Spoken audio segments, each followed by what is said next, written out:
Okay, so now I'm bringing you my new edition of you, part 2, which is ending off of the night 2 and going into part 3. So where I left off at that point, what the point I was trying to make is during part 2, new edition with the leaders of Michael Vivens did decide to pull the plug on their current manager, Gary. What happened was Michael was rolling around and he was talking to one of their chaperones or bodyguards or security or whatever he said, and you know, the security guard was telling him, you know, you're a pretty smart guy. And he said, man, you know, I'm just barely, you know, getting out of high school. And he said, you know, you have the potential to go off to college and all that good stuff. You know, he was really smart. And he said, the guy told him, you know, there's a lot of broke artists out here, but there's not a lot of broke record execs. So Michael Vivens was looking at the album and he noticed that on the album cover it said that it was produced by Fast Break.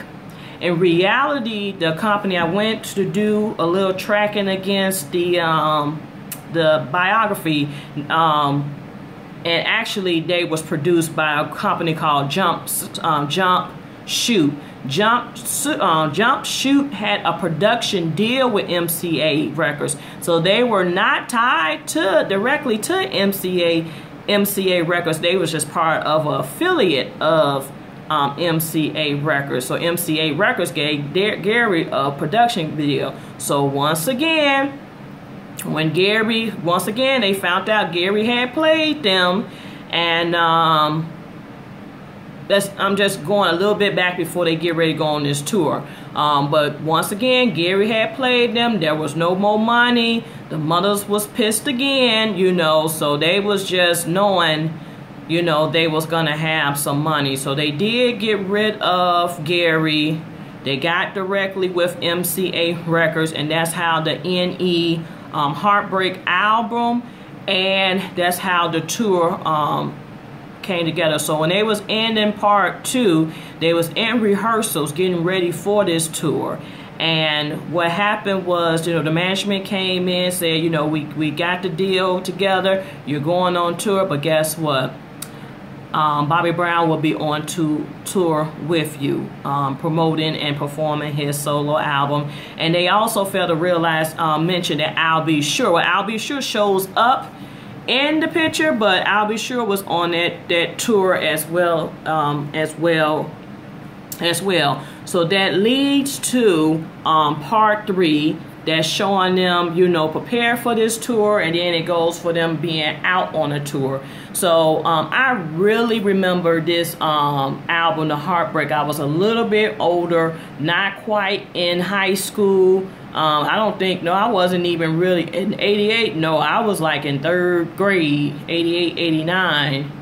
Yeah, 88, 89. I was in 3rd grade, 2nd to 3rd grade.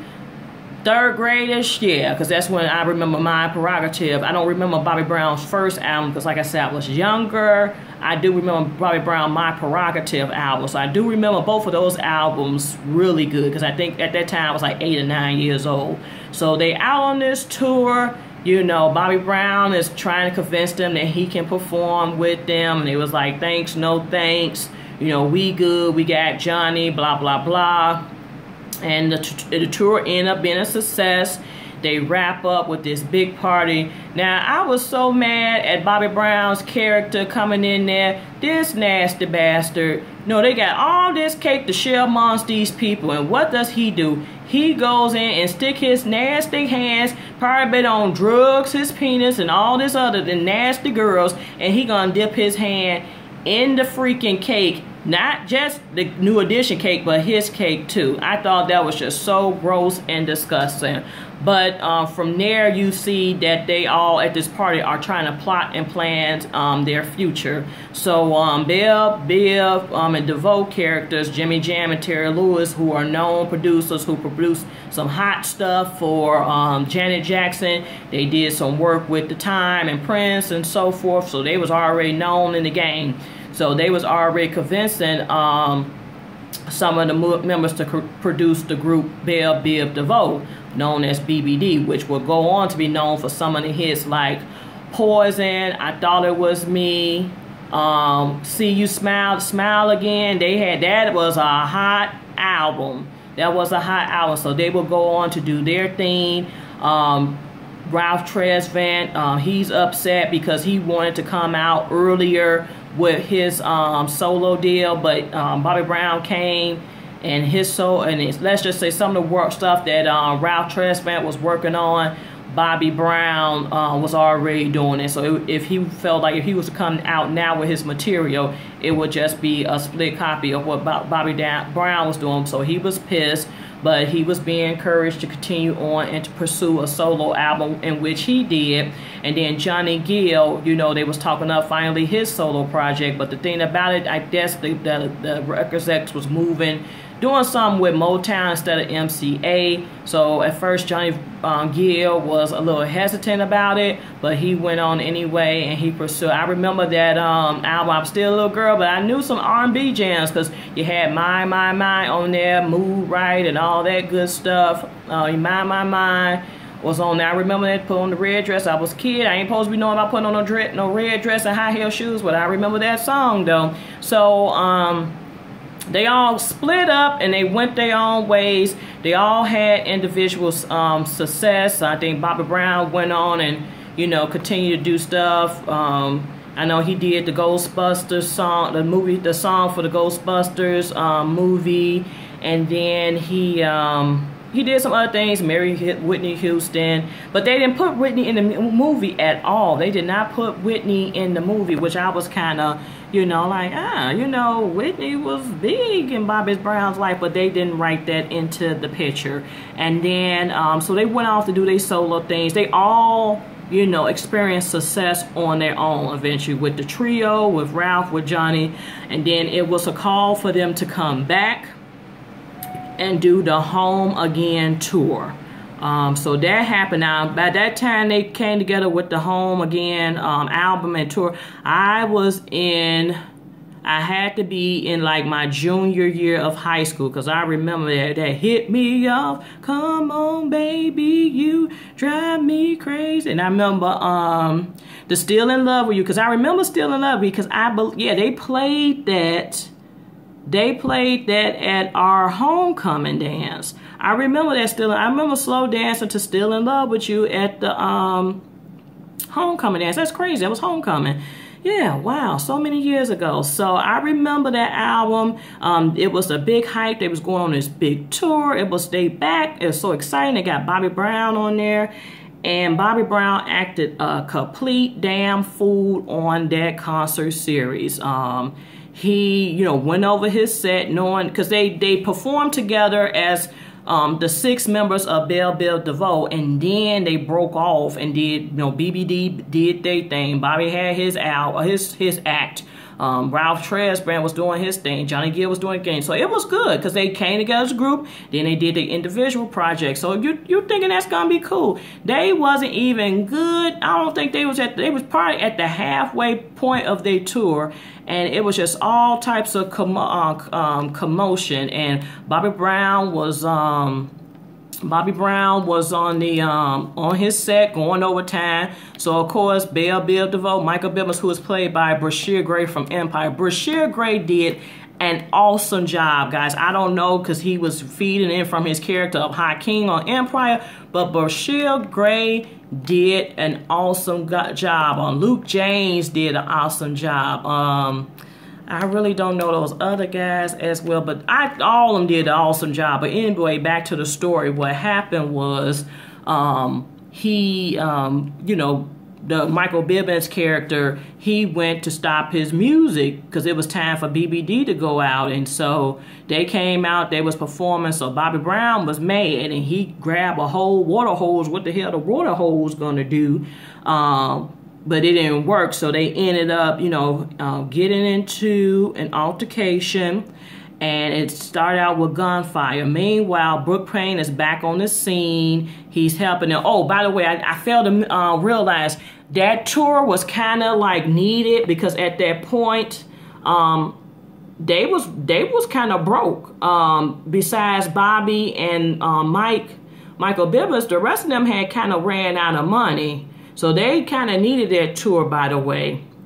And also, I failed to realize how they started the tour. They showed them getting ready for a tour. They all pull up in 6 different coach and tour buses. Are you serious? Are you serious? So y'all, most of y'all hurting, but everybody want their individual buses. They got their individual entourages and their individual egos. But y'all asses broke. Okay, meanwhile, getting back to the story. Getting back to the story. So, the fight break out. There's gunfire. So, it's just a big mess and altercation on the stage. Playing character end up having a heart attack because he was just stressed out. You know, he brought him back on and helped get them together and structured them for the concert. But he ended up having a heart attack, and that, you know, Ronnie DeVoe was his nephew. So that was the last straw. He said, forget this. You know, we get to the point that people about to drop dead and go to the hospital. So it was like, Bobby Brown, I don't need y'all. Ronnie DeVoe was done. Michael Bivins said, to hell with this. I'll go and just, you know, deal with all my other groups and business doings. I don't need y'all, because Michael Bivins had ended up becoming a record exec. He came across Boyz II Men. He worked with ABC, which is another bad creation. So Michael Bivins said, screw y'all, I got some stuff set up. I'm good. So it showed them breaking up again, and it would take Ronnie DeVoe's wedding, in which he ended up married. They really didn't talk about his wife, but his wife was a member of the singing group Black. Remember that singing group Black? They only had maybe 1 album come out, but she was a member of that group. And she's also a proud member of Alpha Kappa Alpha Sorority Incorporated. So that's my sister, my soror. So yeah, so that, it was their wedding that would bring them back together. And that will lead them to performing at BET's 25th anniversary celebration. And that was, you know, yeah. So that's how they ended the picture. Yeah, it was great. Just that performance, them getting back together for the wedding, and it led to them performance. I thought BET did an awesome job. Did we need the 3 nights? Yes, because they had a lot of story to tell. We did. We needed both nights. Yes, we did. We needed those nights. And I love how they broke it up from the kids to the teens, from the teens to the adults to now. So I thought they really did a good job. They cast that to the T. You know, a lot of these movies and biographies that were coming out these past few years was bogus. I thought they did Aaliyah's movie bogus. Whitney Houston, I think it was good, but they shouldn't have made it like it was her life story. That really should have been her and Bobby Brown love stories, because I really felt that's what the movie focused on, their love, you know, their love story, not necessarily Whitney's career. And I really thought Whitney probably could have had her movie on the big screen. So I liked it, but I think they could have did a better job. We will wait to see who else. I mean, will they do something with Prince? I think Prince will be up next for a biography. I think Tupac's movie is coming out this summer. I'm definitely gonna see that. I was a big Tupac fan. I followed him from the beginning when he was even part of Digital Underground. Was it Digital Underground, Digital Planet, with the Humpty people? But yeah, I was with him, so I'm looking forward to seeing what that is gonna transpire. BET did an awesome job. All the actors did an awesome job. I think this movie is going to open up the younger generation to New Edition and what they stood for and what they represent. So that was some good music. That was a lot of years. You gotta remember, they had to condense from 1978 to 2005 all into 6 hours, but I thought they did an excellent job.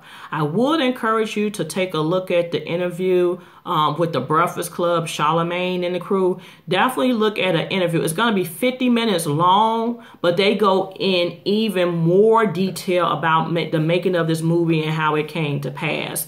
Just something, I don't want to give the interview away because I do want you to watch it, and I am going to link it in the video, link it below. Something that they did mention is what to get the script started to be drafted, they interview each band member individually.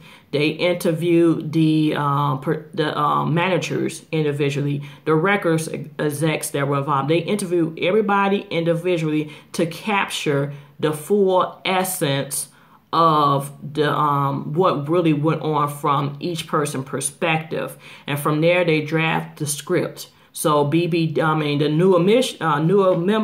new addition members went off to do a retreat. They went out of town. They, went on a resort. They said, we're going to spend X amount of hours reading the script. And they said, while they was reading the script, that's when they came to realize a lot of what people were going through. They didn't know that Ralph was asked to go solo while they was kids. They didn't know, even though Bobby Brown was raising all type of hell and mischief, that he often felt alone. He was Bobby Brown the bad boy, but he missed his members. He missed being a part of the group, but he just didn't value and appreciate his time with the group. But it's an aspect in the movie that shows you that he's feeling alone. And then, they talked about, Maurice Starr, and they talk about, but it's really good. So if you can watch it because it goes a little more in depth with then it goes extra in depth with the movie and give you a different perspective. So I'm going to stop there. There's been a lot. I had to put it in 2 videos. That is it. That is all. If you're not a subscriber, please subscribe. And if you are a subscriber, thank you for your support. I said I wanted to do some different things, and I hope you all are enjoying these different videos and all that good stuff. Stay tuned. Peace.